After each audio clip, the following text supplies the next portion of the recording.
Сәлем достар, біз бүгін қазақтың ұлттық тағамы бесбармақты біз сіздерге көрсетпекші боламын. Видеоны соңына дейін көрулеріңізді ұсынамын. Ең бірінші біз етімізді жақсылап тұрып жуып аламыз.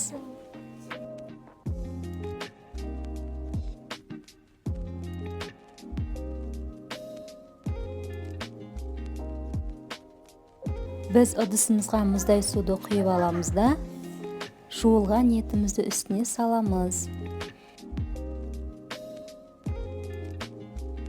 Барлық етімізді салып болған соң қақпағын жауып, қайнауын күтеміз. Қайнап болған соң біз еттен шыққан көбікті аламыз.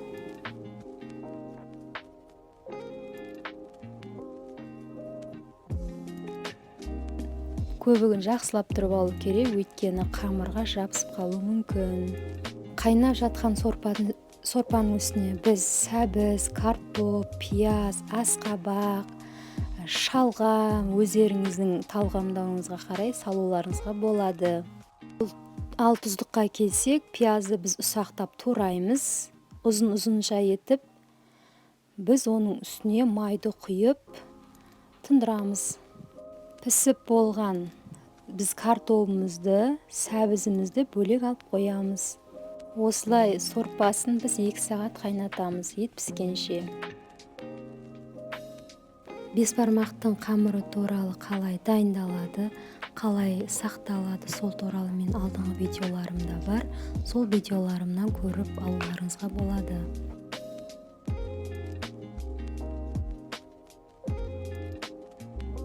Етіміз піскен соң сүзіп, басқа ыдысқа алып қоямыз.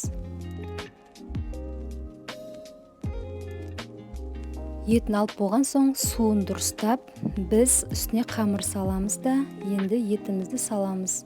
Мінекей қамырымызды сүзіп алдық, үстіне тұздықты салып, үстіне етімізді саламыз.